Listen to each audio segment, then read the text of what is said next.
Hello, and welcome back to another episode of My Damn Opinion. Today's episode is the third installment in my How I Would Do the DC Cinematic Universe series.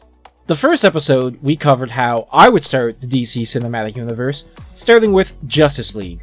In the second episode, I talked about how I would do a solo Superman film. So of course, it's time to do Batman. But before we get started, if you haven't seen the first two installments and would like to watch them first, I'll link the videos and playlists in the description. And don't forget to hit that like button, it really helps out and I appreciate it. And if you aren't subscribed already, click that sub button for more. So at the end of my Justice League video, I mentioned the setup for a Batman solo film being an Arkham Breakout. Now a lot of those setup ideas for solo films were just placeholder ideas.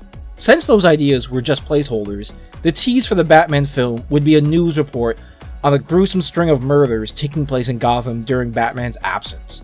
So let's get started. The movie opens with a young cop confronting a serial killer and a standoff ending with the cop executing the killer. In Batman's brief absence, the corrupt world of Gotham suffered without their Dark Knight lurking in the shadows.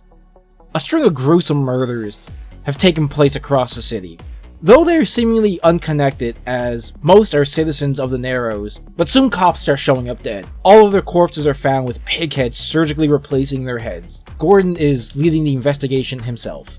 In Gotham's underworld, crime factions are at war with each other. The Red Hood gang, a smaller group of criminals that are new to the scene, have garnered some traction and have begun claiming territory that belongs to the False-Face Society. Commissioner Gordon is getting heat from the mayor of the city over the killings and rise in crime from the Red Hood gang. As it's election year in its competition, Oswald Cobblepot is seemingly going to win the election, using the killings as a way to prove the current mayor is unfit for the job. Roman Sionis arranges a meeting with Cobblepot at the Iceberg Lounge about the Red Hood gang, but he tells him he's in his own battle for the heart of Gotham and could care less about second-rate criminals upsetting the Black Mask. And this pisses off Roman. Roman decides to go to war not only with the Red Hoods, but with Penguin and anyone else who stands in his way. For him, it's time for a new kingpin of Gotham's underworld.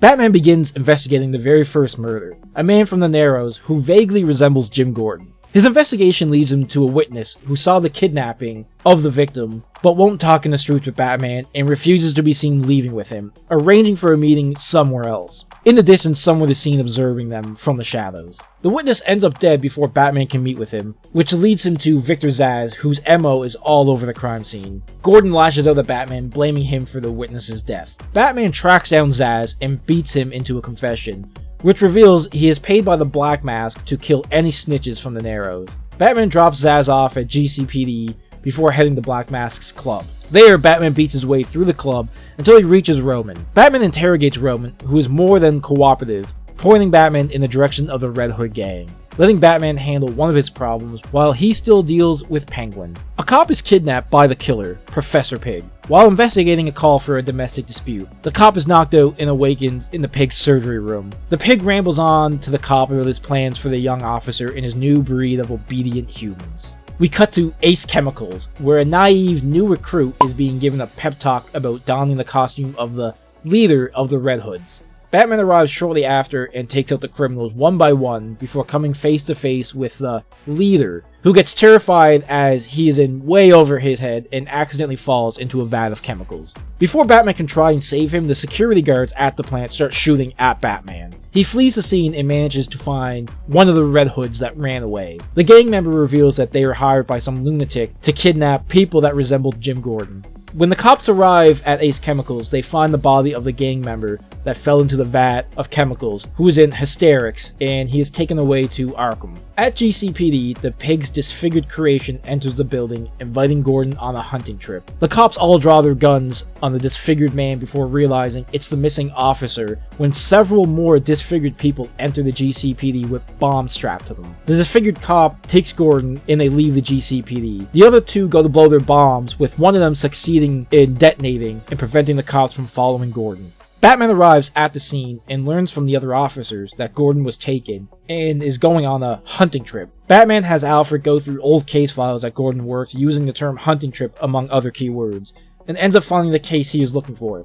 Wesley Valentine, aka the Dollmaker. Bruce learns that the Dollmaker would take his son with him on his hunting trips, which were his murders. We learn that Gordon was the cop that killed Wesley in the opening flashback.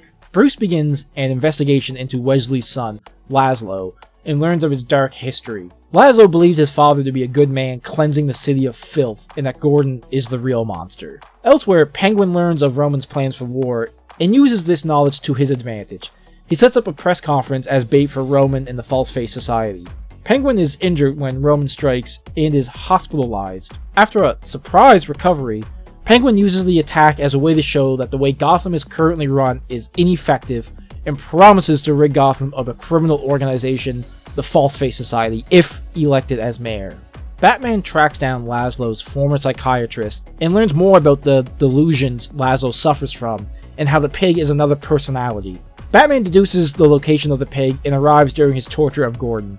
Batman frees Gordon and confronts the pig, with the two having a brief fight. When Batman tries to reach out to Laszlo and not the pig, the two personalities come in conflict with one another. And as the two struggle with each other, Gordon will speak up, apologizing for taking away his father, and is able to cuff the pig. The movie ends with Laszlo being escorted away and taken to Arkham Asylum. Oswald, being announced as the new mayor of Gotham, has his men tie up Roman with his mask on his face and burn down his building. In a mid-credit scene, Laszlo is being taken to his room, and they walk by the Red Hood gang member dubbed John Doe, who has bleached white skin, a huge grin, and green hair. In a post-credit scene, the Court of Owls have assembled and voted that Batman is ruining their achievements and that he must be stopped. And that's how I would do a solo Batman film. I know it seems like a lot to stuff into one movie, but the plan is to develop a full trilogy. The major theme of the movie is revenge. The pig wants revenge, Roman wants revenge, Penguin gets revenge. It's all about revenge. Even the city of Gotham is getting revenge on Batman for leaving during the events of Justice League.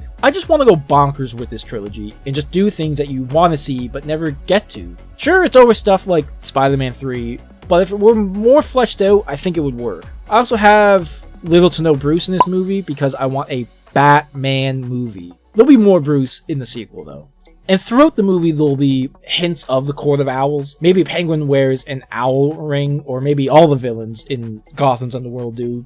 Little things like that. Tonally, I would go with a Seven and Tarantino kind of vibe mixed with Netflix's Daredevil. A dark movie that is really character-driven, that's violent, and excellently choreographed. But that's just my damn opinion on how I would do a solo Batman film and my version of the DCEU. Let me know in the comments your thoughts on my Batman film, what you would like to see in a Batman movie, or really anything DC related. If you enjoyed this video, please hit that like button and subscribe for more opinions no one asked for. Thanks for watching, and I'll see you in the next one.